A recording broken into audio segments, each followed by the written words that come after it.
Hi friends, welcome to Rajini express. ನಾನು ರಜನಿ. ಇವತ್ತು ಕೋರ್ಟಲ್ಲಿ ಏನೇನಾಯಿತು ಎಲ್ಲ ಕಂಪ್ಲೀಟಾಗಿ ಹೇಳ್ತೀನಿ, ಆಯಿತಾ. ಆ್ಯಕ್ಚುಲಿ ಏನಾಗಿರುತ್ತೆ ಅಂತಂದರೆ, ಸೆಷನ್ ಕೋರ್ಟಲ್ಲಿ ರೇಣುಕಾಸ್ವಾಮಿ ಅವರ ತಾಯಿಯ ಜೊತೆ ಕ್ರಾಸ್ ಎಕ್ಸಾಮಿನೇಷನ್ ಮಾಡುವಂತಹ ಸಂದರ್ಭದಲ್ಲಿ ರೇಣುಕಾಸ್ವಾಮಿ ಅವರ ತಾಯಿ ದರ್ಶನ್ ಅವರು ಮತ್ತು ಇನ್ನಿತರ ಆರೋಪಿಗಳಿಗೆ ಪ್ಲಸ್ ಆಗೋ ರೀತಿ ಉತ್ತರ ಕೊಟ್ಬಿಟ್ಟಿರ್ತಾರೆ. ಸೊ ಅವಾಗೇನು ಮಾಡ್ತಾರೆ, ಗೌರ್ಮೆಂಟ್ ಲಾಯರು ಮತ್ತೆ ಕೇಳ್ತಾರೆ ಜಡ್ಜ್ ಹತ್ರ, ಇಲ್ಲ ಇವರು ಮತ್ತೆ ಇದನ್ನು ಕ್ರಾಸ್ ಎಕ್ಸಾಮಿನೇಷನ್ ಮಾಡಬೇಕು ಅಂತ.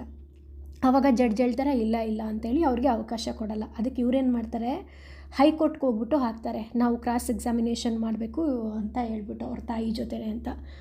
ಅದಕ್ಕೆ ಅರ್ಜಿ ಸಲ್ಲಿಸಿರ್ತಾರೆ. ಅವತ್ತಿಂದ ಇದಕ್ಕೆ ರಿಲೇಟೆಡು ಕೇಸ್ಗಳು ನಡ್ಕೊಂಡು ಬಂದಿರುತ್ತೆ. ಬಟ್ ಇವತ್ತೇನಾಗುತ್ತೆ ಅಂತಂದರೆ, ಏನು ಗೌರ್ಮೆಂಟ್ ಲಾಯರ್ ಹಾಕಿದ್ರಲ್ಲ, ಅರ್ಜಿನೇ ವಜಾ ಮಾಡಿಬಿಡುತ್ತೆ ಹೈಕೋರ್ಟು. ಸೊ ಈ ಮೂಲಕ ದರ್ಶನ್ ಅವರು ಮತ್ತು ಇನ್ನಿತರ ಆರೋಪಿಗಳಿಗೆ ಒಂದು ಪ್ಲಸ್ ಪಾಯಿಂಟ್ ಆಯಿತು ಅಂತ ಹೇಳ್ಬೋದು. ಇನ್ನು ಸೆಷನ್ ಕೋರ್ಟಲ್ಲಿ ರೇಣುಕಾಸ್ವಾಮಿ ಕೊಲೆ ಪ್ರಕರಣದಲ್ಲಿ ಪ್ರದೋಷ್ ಮಾಫಿ ಸಾಕ್ಷಿಯಾಗಿ ಅರ್ಜಿ ಸಲ್ಲಿಕೆ ಮಾಡಿದ್ದಾರೆ. ನಿಮ್ಮೆಲ್ಲರಿಗೂ ಗೊತ್ತು. ಇದಕ್ಕೆ ಸಂಬಂಧಪಟ್ಟಂತೆ ಇವತ್ತು ವಾದ ಪ್ರತಿವಾದ ನಡೆಯುತ್ತೆ. ಅದೇನು ಅಂತ ಇವತ್ತು ತಿಳ್ಕೊಳ್ಳೋಣ. ಆ್ಯಸ್ ಯೂಶ್ವಲ್ ಎಲ್ಲ ವಿಡಿಯೋ ಕಾನ್ಫರೆನ್ಸ್ ಮೂಲಕ ಹಾಜರಾಗಿರ್ತಾರೆ. ಹೊರಗಡೆ ಇರೋರು ಹಾಗೆ ಬಂದಿರ್ತಾರೆ. ಜೈಲಾಧಿಕಾರಿಗಳು ಮಾಫಿ ಸಾಕ್ಷಿ ಅರ್ಜಿ ಸಲ್ಲಿಸಿರೋ ಪ್ರದೋಷ್ನನ್ನು ಪ್ರತ್ಯೇಕವಾಗಿ ಹಾಜರುಪಡಿಸಿದ್ದಾರೆ.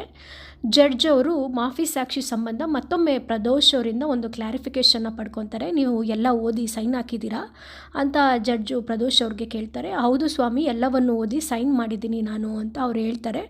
ಎಲ್ಲವೂ ನಿಮಗೆ ಅರ್ಥ ಆಯಿತಾ, ನೋಡಿ ನೀವು ಕರೆಕ್ಟಾಗಿ ಸಹಿ ಮಾಡಿದ್ದೀರಾ ಅಂತ ಮತ್ತೆ ಜಡ್ಜ್ ಅವರು ಪ್ರಶ್ನೆಯನ್ನು ಕೇಳ್ತಾರೆ. ಹೌದು ಸ್ವಾಮಿ, ನಾನು ಎಲ್ಲ ಓದಿದ್ದೀನಿ, ಅರ್ಥ ಮಾಡ್ಕೊಂಡಿದ್ದೀನಿ, ಆಮೇಲೆ ನಾನು ಸೈನ್ ಹಾಕಿದ್ದೀನಿ ಅಂತ ಪ್ರದೋಷ್ ಹೇಳ್ತಾರೆ.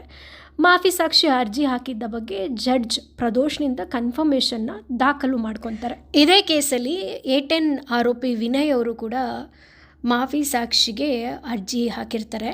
ಸೊ ಈ ಒಂದು ವಿಚಾರಕ್ಕೆ ಸಂಬಂಧಪಟ್ಟಂತೆ ನಾಳೆ ಅರ್ಜಿನ ವಿಚಾರಣೆಗೆ ನಾವು ಕೈಗೆತ್ಕೊಳ್ತೀವಿ ಅಂತ ನ್ಯಾಯಾಧೀಶರವರು ತಿಳಿಸ್ತಾರೆ. ಮತ್ತು 20ನೇ ತಾರೀಕು ಪ್ರದೋಷ್ ಅವರ ಹೇಳಿಕೆನ ದಾಖಲು ಮಾಡ್ತೀನಿ ಅಂತೇಳಿ ನ್ಯಾಯಾಧೀಶರು ತಿಳಿಸ್ತಾರೆ. ಅದೇ A14 ಆರೋಪಿ ಪ್ರದೋಷ್ ಅವರು ಮಾಫಿ ಸಾಕ್ಷಿಗೆ ಇದು ಮಾಡಿದಾರಲ್ಲ, ಅವ್ರದ್ದು ಹೇಳಿಕೆನ. ಮತ್ತೆ ವಾದ ಪ್ರತಿವಾದ ಶುರುವಾಗುತ್ತೆ. ಮಾಫಿ ಸಾಕ್ಷಿ ಅರ್ಜಿ ಸಂಬಂಧ ದರ್ಶನ್ ಅವರ ಪರ ವಕೀಲರಿಂದ ವಾದ ನಡೆಯುತ್ತೆ. ಮಾಫಿ ಸಾಕ್ಷಿ ವಿಚಾರದಲ್ಲಿ ಯಾವ ಹೇಳಿಕೆ ಪ್ರಕ್ರಿಯೆ ನಡೆಯುತ್ತೆ, ಯಾವ ರೀತಿ ಇದೊಂದು ಪ್ರೊಸೀಜರ್ ನಡ್ಕೊಂಡು ಹೋಗುತ್ತೆ, ಯಾವ ರೀತಿ ಆರೋಪಿತ ತನ್ನ ಹೇಳಿಕೆನ ನೀಡ್ಬೋದು, ಮಾಫಿ ಸಾಕ್ಷಿ ಹೇಳಿಕೆಯ ಉದ್ದೇಶ ಮತ್ತು ಹೇಳಿಕೆಯ ಸಾಧ್ಯತೆಗಳ ಬಗ್ಗೆ ವಾದ ನಡೆಯುತ್ತೆ. ಪ್ರದೋಷ್ ಮಾಫಿ ಸಾಕ್ಷಿ ಅರ್ಜಿಯನ್ನು ಪ್ರಾಸಿಕ್ಯೂಷನ್ ಅಡ್ವಾಂಟೇಜ್ ಆಗಿ ಅವರು ತಗೋತಾ ಇದ್ದಾರೆ ಅಂತ ದರ್ಶನ್ ಅವರ ಪರ ವಕೀಲರಾದಂತಹ ಅಶ್ಮತ್ ಪಾಷಾ ಅವರು ವಾದ ಮಾಡ್ತಾರೆ. ಎಲ್ಲರೂ ವಿಡಿಯೋ ಕಾನ್ಫರೆನ್ಸ್ ಮೂಲಕ ಬಂದಿದ್ದರೆ ಪವಿತ್ರ ಗೌಡ ಆಬ್ಸೆಂಟ್ ಆಗಿರ್ತಾರೆ. ಆವಾಗ ಮಹಿಳಾ ಬ್ಯಾರಕ್ನಲ್ಲಿರುವಂತಹ ಅಧಿಕಾರಿನ VCಗೆ ಕರೆಸಿ ನ್ಯಾಯಾಧೀಶರವರು ಕೇಳ್ತಾರೆ, ಪವಿತ್ರ ಗೌಡ ಆರೋಗ್ಯ ಹೇಗಿದೆ ಅಂತ. ಜ್ವರ ಇದೆ ಮೇಡಮ್, ಟ್ರೀಟ್ಮೆಂಟ್ ಕೊಡಿಸಲಾಗ್ತಾ ಇದೆ ಅಂತ ಅಧಿಕಾರಿ ಹೇಳ್ತಾರೆ. ನ್ಯಾಯಾಧೀಶರು ಸೂಕ್ತ ವೈದ್ಯಕೀಯ ಸೌಲಭ್ಯ ಒದಗಿಸುವಂತೆ ಸೂಚನೆ ಕೂಡ ಕೊಡ್ತಾರೆ. ಸೊ ಇವತ್ತು ಇಷ್ಟೆಲ್ಲ ಡೆವಲಪ್ಮೆಂಟ್ ಆಯಿತು. ಮತ್ತು ನಾಳೆ ಕೇಸ್ ಇದೆ, ನಾಳಿದ್ದು ಕೇಸ್ ಇದೆ. ಮೇಜರ್ ಏನು ಅಂತಂದರೆ, ನಾಳಿದ್ದು ಪ್ರದೋಷ್ ಏನು ಹೇಳ್ತಾರೋ ಗೊತ್ತಿಲ್ಲ, ಸುಳ್ಳು ಹೇಳ್ತಾರೋ ನಿಜ ಹೇಳ್ತಾರೋ ಏನೇನು ಹೇಳ್ತಾರೋ ಅಂತ ಅದನ್ನೆಲ್ಲ ಜಡ್ಜವರು ದಾಖಲು ಮಾಡ್ಕೊತಾರೆ. ತುಂಬ ಇಂಪಾರ್ಟೆಂಟು.